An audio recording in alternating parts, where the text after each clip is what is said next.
Welcome to Vigilant News for March 11th, 2022. This is Justin with Vigilant News, and I'm joined by my co-host, Ryan Durham. Ryan, how are we doing? Mildly irate about this UN proceeding, but, I'll get over it. Yeah, well, we'll hit the punching bag a little bit later, something like that. It's very interesting, all the stuff we got going on. The Russians are actually at the UN right now speaking, and we'll have a little bit of stuff on that. Certainly a little frustrating, but part of the theater, I think. We also have Zelensky, ex-press secretary Vice President Harris for her tragedy yesterday. We'll actually have a little bit of that to show you as well. Klaus Schwab's World Economic Forum cuts off all relations with Russia, scrubs Putin from his World Economic Forum website. We have a judge issuing a critical ruling in the Durham case against the Clinton lawyer. We're going to get a little bit into how much the Bidens actually made in Ukraine, at least touch on that just briefly. Facebook is allowing people to call for violence against Russians, which is a total violation of their terms of service. How is that even possible? And we got a bunch of rapid fire news, the Jussie Smollett sentencing and things like that. So if you haven't already done so, check the link in the description. We've got an awesome promotion going on. Yesterday we were talking about 20%. It's actually 25% off on electromagnetic frequency products, EMF products. These boys. That wristband right there. So these things are really amazing. There's a lot of awesome information that Lance actually shared with us. We're going to be releasing a video later today about that. So definitely check that out. Also, don't forget, we have a campaign going on right now for fundraising. We need all the help we can get for fundraising for the new website and the trip we're going to be doing to Myrtle Beach, Time Free America tour. So check that all out. And with that, let's get into the news today. Ryan, what you got for us?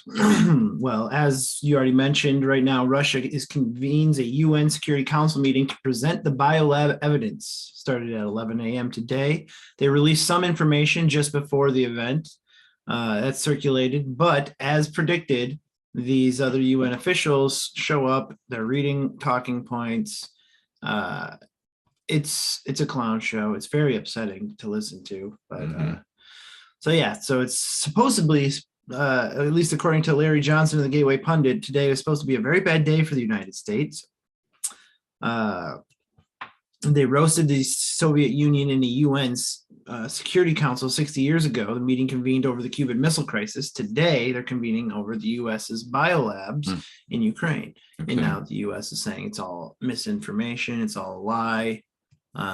It's going on as we speak, so we haven't heard Russia's rebuttal to that yet, but I gotta figure Russia wasn't planning on this going in there, presenting this, and everyone being like, oh my goodness. Right. And the US being like, yep, that was us, so we'll have to see what happens next. But the theater is playing out right now, the Kabuki theater.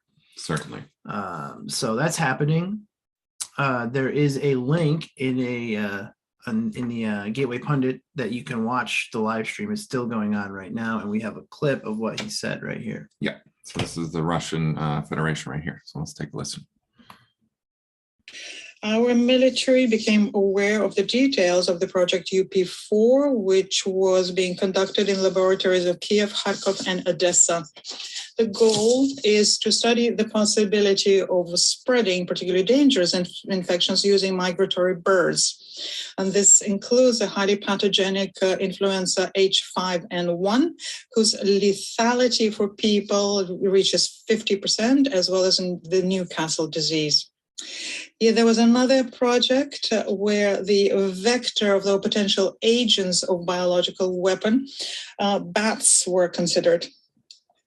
Amongst priority areas for study, they include the bacterial and viral pathogens that could spread from bats to people, such as plague, leptospirosis, and as well as filoviruses and coronaviruses. As can see from the project documents, the United States actively funded the biological projects in Ukraine. Experiments were being conducted to study the spread of dangerous diseases using ectoparasites such as lice and fleas. Even the non-specialists understand that such experiments are one of the more reckless because they do not give you an opportunity to control how the situation is going to develop further. There you have it. Yeah, they present pretty detailed information about all of the goings on in these biolabs. And of course, you have France, the United States, etc., just instantly pulling the Russian propaganda. Everything they've done so far is false. But they don't mention how all of the false reporting that's been going on, all of the movie sets, all of the slanted stories. And we showed a video yesterday where a man is walking down the streets of Kiev and it looks like business as usual. The city is not under attack. That's not to say that things aren't happening, but people who have been consistently lying to us for years are now claiming that the Russians are lying and that the Russians always lie and are only capable of lying. Mhm. So yeah, you'll have to watch it yourself, draw your own conclusions, of course, and we'll just see what happens from there. Yeah, there's, what they were just mentioning about biolabs and pathogens being created and them exploring gain of function research, basically. So the idea of weaponizing these things, or at least the constituent research for that, I'm assuming that there is evidence in hand for that.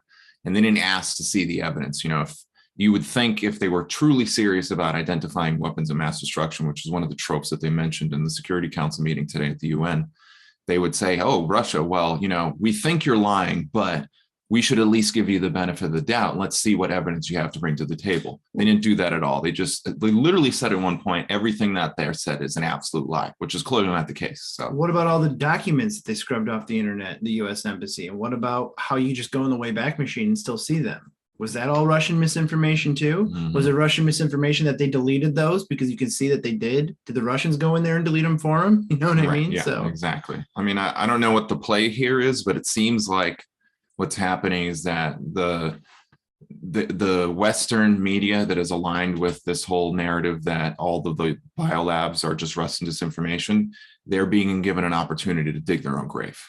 Because I'm assuming that Russia's got such amazing evidence, or at least I hope that once this grave has been dug, they're going to start releasing evidence that makes it unequivocally clear that the media and all of the various actors in agreement with the media, the US government, things like this, or at least the deep state, has been lying to the people and lying to us for quite some time about this. And possibly that there was even connections. He mentioned bats at one point. It makes me wonder, was there any connection between the Wuhan wet market? Exactly, and what was going on in Ukraine? Well, not only that, and I'm just speculating here, but even if this, obviously, I don't think the Russia thought that this was going to go swimmingly, but what happens next when China invades Taiwan and they find the same thing there, and they also find human trafficking operations? Right. Just saying, this could be a completely orchestrated thing. This could be what really initiates this whole global takedown of an international deep state cabal. Exactly. So as frustrating as it is, I think it's all part of what we're going to have to contend with. So. That frustration, hold on to it. It's an energy source. And, don't use it recklessly. Don't do it to hurt anyone. But we need this frustration now. This frustration is what's going to fuel this great awakening. So I completely agree. Well, speaking about things, not in a more frustrating route, it's actually kind of a more positive news route. We got judge issuing a crucial ruling in Durham's case against Clinton lawyer. Hey. Yep, our good buddy Durham here, the bulldog himself. Federal judge has rejected a bid by Clinton campaign lawyer Michael Sussman to strike a factual background section of special counsel John Durham's early February court filing. Last month, Sussman's legal team filed a motion demanding the court remove portions of the February 11 filing that included the factual background section by claiming that it would taint a jury, Fox News reported Thursday evening. Quote, "I'm not going to strike anything from record," noted the U.S. District Court from the District of Columbia Judge Christopher Cooper during a status hearing. "Whatever effect the filing has had already passed." The Epoch Times reported in February, Sussman was representing the Clinton campaign when in 2016, he passed along information to an FBI counsel. His lawyers say the documents raised national security concerns, while prosecutors described them as purportedly detailing a covert channel between a Russian bank and the business of Donald Trump, Clinton rival at the time. Sussman was charged with lying to the FBI because he falsely told the counsel he was not providing the allegations to the FBI on behalf of any client, despite presenting the information on behalf of the Clinton campaign, prosecutors say. So in other words, the details might not be as apparent, but essentially he was saying he was just, being a good Samaritan, passing off information, and this wasn't at the benefit of anybody he was working for. That was a lie. That was partially why he was indicted. In a filing in February, Sussman's lawyers moved to dismiss the charge, claiming that their client, quote, did not make any false statements to the FBI. But even if he had, quote, the false statement alleged in the indictment is immaterial as a matter of law.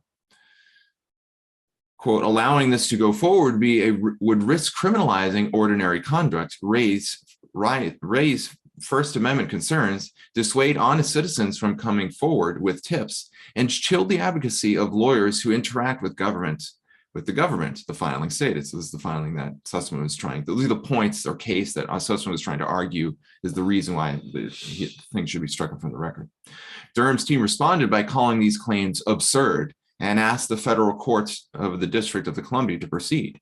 Quote, far from finding himself in the vulnerable position of an ordinary person whose speech is likely to be chilled, the defendant, a sophisticated and well-connected lawyer, chose to bring publicly charged allegations to the FBI chief's legal officer at the height of an election season, Durham wrote in his court filing.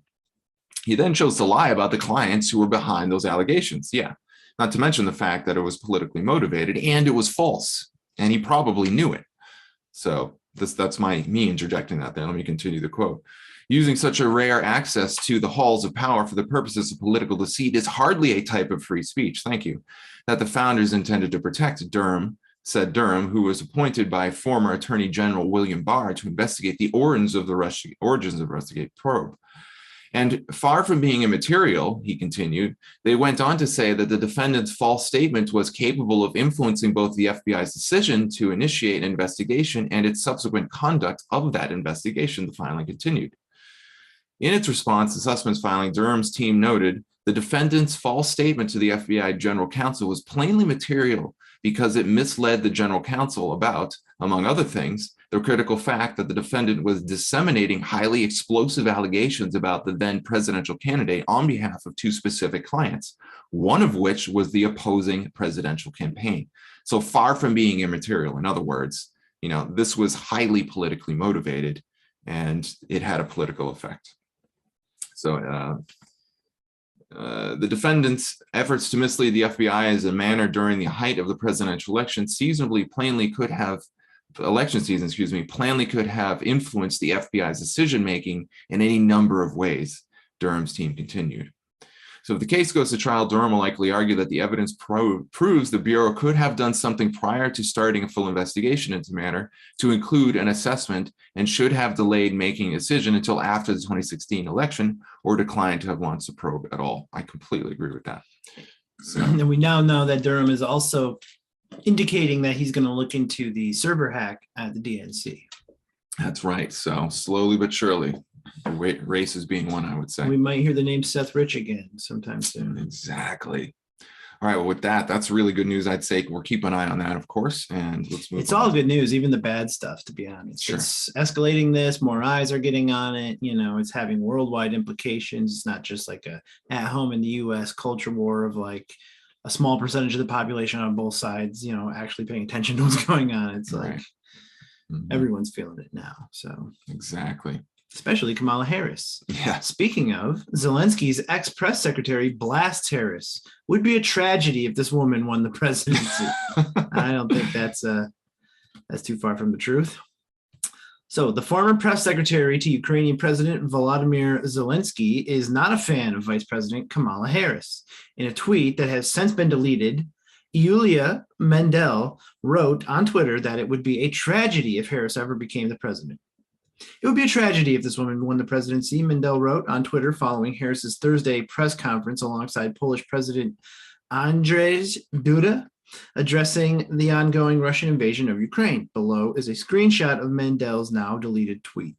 Can you have it? They're like, you got to delete that. You got to delete it. What's wrong with you? Somewhere in here, I hope we have a clip. Oh, we do. Okay, great.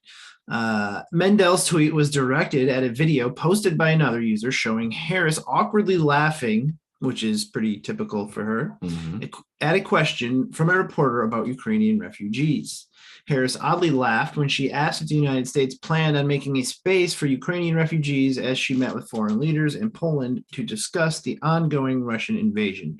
And we know she doesn't really mind refugees all that much, but she had to act like, yeah, well, you'll see in this clip here in a second how awkward it really was. And, is it because she's completely inept and unprofessional and shouldn't even be there? Her biggest claim to fame is being Montel Williams' ex-girlfriend. I mean, she is an actor who was put into politics for a reason and is just rose through the ranks. She's Biden has his hands stuffed up her, moving her mouth like a puppet. And it's very apparent at this point. So here's a clip we have from Benny, a blue check mark, Benny Johnson on Twitter. All right, here we go. I wanted to ask you about some reporting that my colleague here in Poland noticed. He recently spoke with the mayor of the largest border town, who told him that the refugee system is essentially not set up for this, that it will collapse. It's an improvised system that can work for maybe 2 weeks, but not indefinitely. And I'm wondering what the United States is going to do more specifically to set up a permanent infrastructure. And relatedly, is the United States willing to make a specific allocation for Ukrainian refugees? And for President Duda, I wanted to know if you think, and if you asked the United States to specifically accept more refugees. Okay. A friend in need is a friend indeed. Okay, so this time. Szanowna pani redaktor. Madam, the situation is very complex. This is what I was saying. So there you have it. It's just cackling away. I mean, it doesn't seem too ridiculous on its face, but considering the seriousness of what's actually happening, to have it so light, I can understand why this rubs some people the wrong way. Yeah, it could just be the awkwardness of like, no, I don't want to take that question. I don't want to take that question. They both kind of like deferred to each other. Right. I don't know. It's just weird. Yeah, it is. Yeah, I don't think she should be the vice president of the United States. Well, some people don't think she is, and I happen to agree with that assessment. Yeah. So there you have it. You even had George Papadopoulos out there saying Kamala Harris has been very consistent during her live remarks with Poland's leader. She is awkwardly laughing again. And then you had the White House explain the purpose of the trip in a statement, which you can find in this article. The link will be in the description. And yeah, there you have it, folks. Presidency of dunces. Next up in our lineup, we have, where did the Bidens actually make money from the Ukraine Biolabs? So this is pretty extensive. I'm not going to go through everything here. It's coming out of the Gateway Pundit. Is a real crime the Biden administration is trying to cover up involving biolabs and the exorbitant amount of money they made in these ventures? We reported this morning that Hunter Biden is connected to firms involved in the creation of biolabs in Ukraine. Isn't that interesting? Hunter's firm, Rosemont Seneca, funded much of what firm Metabiota was doing for years. So there's the article. We also located a number of documents from the Wayback Machine, meaning they have since been deleted off the internet, that show the Department of Defense investigating the creation of biolabs in Ukraine with the help of a firm, Black & Veatch. Yeah, maybe the good folks at the United Nations just aren't aware of the Wayback Machine. Yeah, well, I mean, if the CDC director is getting her opinions from CNN, then, Yeah, good point. Got to check your sources, as they say. A report from National Pulse in June 2021 shared the following on Hunter Biden Metabiota relationship. Rosemont Seneca Technology Partners, RSTP, was an offshoot of Rosemont Capital, an investment fund founded by Biden and John Kerry's stepson in 2009 that counted Biden as a managing director. Among the companies listed on archived versions of the firm's portfolio is Metabiota, a San Francisco-based company that purports to detect, track, and analyze emerging infectious diseases, the National Pulse can reveal. Financial reports reveal the RSTP led the company's first round of funding, which amounted to $30 million. Former managing director and co-founder of RSTP, Neil Callahan, a name that appears many times on Hunter Biden's hard drive, also sits on Metabiota's board of advisors. Since 2014, Metabiota has been a partner of EcoHealth Alliance. Hear all these names? Do these names sound familiar? as a part of the U.S. Agency for International Development, or USAID, PREDICT project, which seeks to predict and prevent global emerging diseases and threats. As part of this effort, researchers from Metabiota, EcoHealth Alliance, and the Wuhan Institute of Virology collaborated on a study relating to bat infectious diseases in China. Sensitive and broadly reactive RT-PCR assays were performed at Wuhan Institute of Virology, Chinese Academy of Sciences, the paper notes. The proximity between Hunter Biden and COVID-19 origins are almost too convenient. Exactly, that's what a lot of people have been speculating about, that perhaps that these biolabs that were developed in Ukraine, maybe they were the ones that actually developed the COVID-19 virus, and then it got shuttled along to China for whatever reason. Well, it makes sense strategically, especially if George Soros thinks that Xi Jinping is the most dangerous man on earth, that they would, and while Trump was developing a relationship with both Putin and Xi, the two biggest threats to the World Economic Forum, to the NWO as we know it, maybe sending that over there. Trump has even said recently, I had a great relationship with Xi Jinping until the Wuhan Kung Flu came over. Right. Wouldn't it make sense to send it over there, frame China? You've got, people who are part of the international intelligence apparatus working via EcoHealth Alliance. We already have covered how that all went down, with the blabbity mouth president kind of admitting out loud that he was working with the CIA. We know Fauci's in there. We know Fauci is doctored in, grandfathered into the global cabal network. So it all makes sense. It all kind of like plays, and I would be surprised if it wasn't true that this is how it all kind of played out. Certainly, given the available data, it is a definitive possibility that that is the case. But let me put it this way: we haven't seen any evidence to the contrary. So, when the evidence has been mounting and all we hear is lies, to quote the UN Security Council from the Western media, I think it's a healthy theory. Geez, if only we could trust the media to report honestly, we wouldn't have to speculate about these kinds of things. I know, exactly. So there's significant evidence to suggest this. I'll just finish up this little spear here, little clip here. Now we know that Metabiota and Hunter Biden are also connected to the biolabs in Ukraine. InfoWars added some more connections. The DoD and Black Vietech project included the building of labs in Ukraine, Azerbaijan, Cameroon, Thailand, Ethiopia, Vietnam, and Armenia. Didn't we just hear from the Armenian president? No, it was Albania. Albania, excuse me.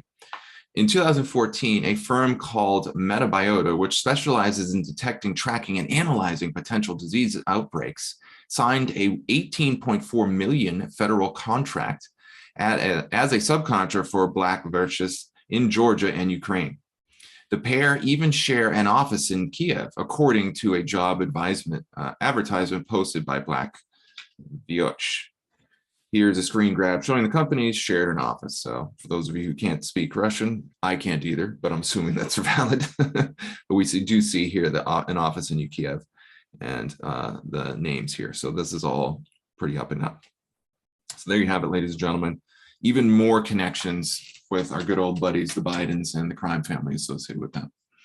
All right, well, let's move on to the next one. We have Klaus Schwab's World Economic Forum globalist cabal cuts off all relations with Russia, scrubs Putin from the WEF website.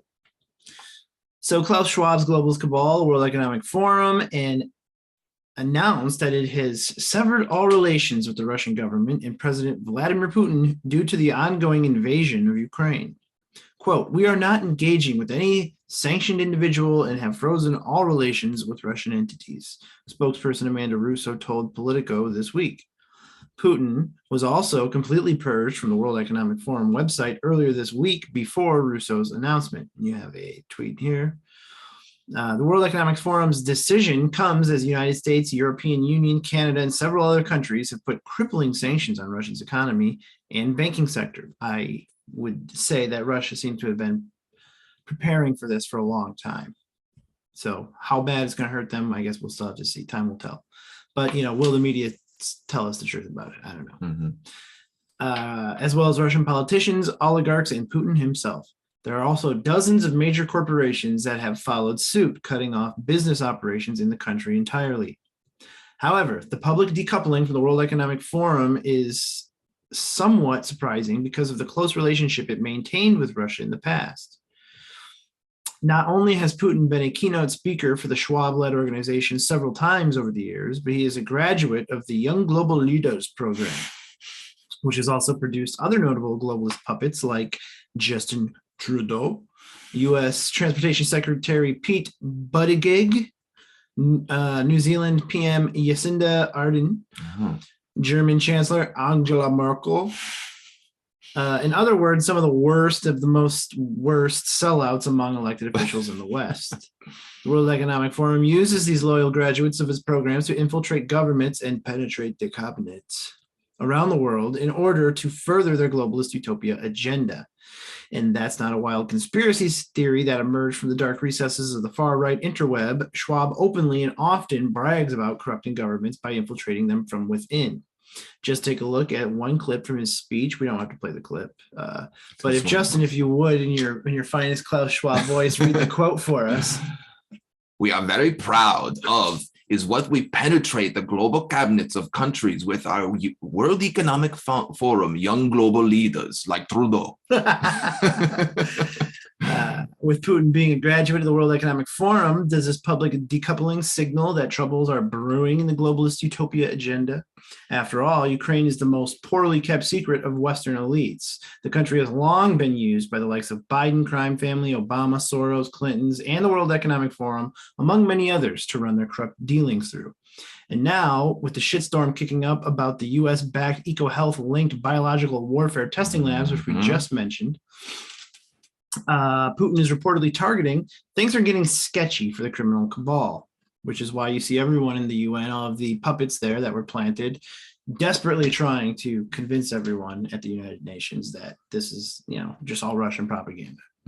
Maybe it is. Just as time goes on, I feel like not quite inclined to say that anymore. Usually I like to be in the middle and say it's pretty much obviously at this point that they're trying to cover their ass. So what's more, the Ukrainian government has also announced that they are planning on evacuating all sensitive data and servers to other countries overseas if Russian forces continue to gain control of the country. The last time Putin and Schwab met was in 2021. Schwab told the Russian leader that the country was of particular importance in world events, so he is definitely interested in maintaining a relationship. The World Economic Forum founder has even gone so far as to say Putin's voice was essential in world affairs. There you have it, folks. Yeah, well, if credibility is any measure of who is right in the situation, I don't necessarily think that we should be able to trust the Western media. Well, that's just my opinion. What do I know? It's called BlackRock and Vanguard. You got to become familiar with those. No kidding, right? Companies. Well, in another interesting story, in another episode of Let the Cabal Reveal Themselves to the World Olympics here, we have righteous Facebook will now allow calls for violence, including calls for death against Russians on their platforms. Oh, they're even allowing Nazis to be openly supported, so long as those Nazis are fighting Russians. Yeah, talk about, man, I don't necessarily have the language for it, but the duplicity, for them to pound their virtue drums all through the streets of the world, saying that we're the most virtuous people in the world and we wouldn't want anybody to get hurt. We're so inclusive. And then as soon as it suits their agenda, they're almost essentially calling for the mass murder of a whole nation of people. The same people who are telling you to inject a biological substance into your body, if it's going to save one person, you better do it. Now it's like, kill them all. Oh my God. Yeah. What were we looking at the other day? It was a study, something like if a single child can be saved because of a vaccination program, then 2 million children should be vaccinated, something like that. Just insanity. All right. Insane. So Facebook will allow calls for violence against Russians in some countries. I mean, it sounds so ludicrous to even say this, but this is exactly what's happening. Check it out. Reuters reported Meta will allow Facebook and Instagram users in some countries to call for violence against Russians and Russian soldiers in the context of Ukrainian invasion, according to internal emails in a temporary change to its hate speech policy. It looks like just like the truth has changed, the science has changed. The policies have changed. Virtues can be changed. Didn't you know that? Moral relativism was awesome. They're already doing this. Germany just announced today that they are not going to treat Russian or Belarusian citizens, not the soldiers, the civilians. Disgusting. Disgusting. Wow. Yeah, we'll talk about a disgrace. Quote, the social media company is also temporarily allowing some posts that call for death to Russian President Vladimir Putin or Belarusian President Alexander Lukashenko in countries including Russia, Ukraine, and Poland, according to internal emails to its content moderators, according to Reuters.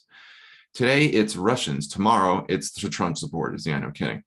So there's that story, everybody. This is just...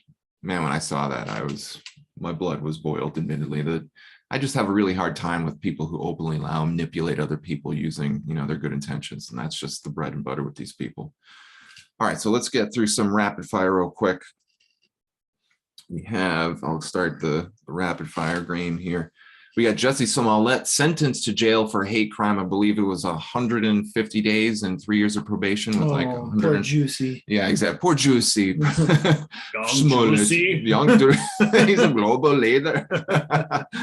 So hopefully Juicy doesn't, well, I'll leave that joke aside here. I'll let you fill in the blanks. Yeah. But one thing that apparently he did is he screamed out, I am not suicidal and I'm innocent after the verdict came through. Audacity. Just go do your time and shut up. Exactly. You're not Jeffrey Epstein. You're just some rich turd. Come on now. Orwell's 2 minutes hate becomes reality as Facebook now allows violent. Oh, I guess we covered that one. Basically right? The same thing. Yeah. Yeah. So, well, just to remind you, that's still happening. Yep. And then, do you have a rapid fire? Yeah, go ahead. Yeah, I got Russia is to ban fertilizer exports to not friendly countries. China warns the U.S. against retaliation. So if you thought it was bad enough, how we got skyrocketing prices, which we'll find more about here in a second, for food and shortages. Not only that, but you're going to have trouble even having your own garden. So Ridiculous. So there's that. Here's another one. What the F are you going to do next month with milk costs at $11? Truck drivers rant on soaring gas prices goes viral. Yeah, this is a short one, actually. I want to just play a little bit of it for everybody. Brace your tender ears for some foul language. Yeah, there you go. Warning, explicit language. Keep the kiddies in the other room. Fuckers want a reality check? I'm going to give you a reality check. $1,015. You answer that? To fill a semi. Sorry about that, ladies and gentlemen. My stupid phone I have to remember to turn this off. Okay, there we go. All right, sorry about it. Let's try that again. I'm going to give you a reality check. Okay, sir. $1,052. Get out. To fill a semi-truck. That is In insane. Tennessee.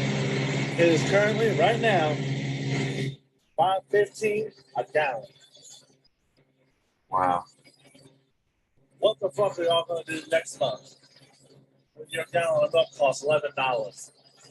Did you hear that? That's the only way you get milk.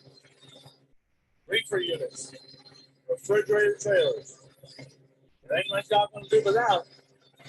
Y'all better wake the fuck up. That's nuts. $1,000 for gas. Okay. All right.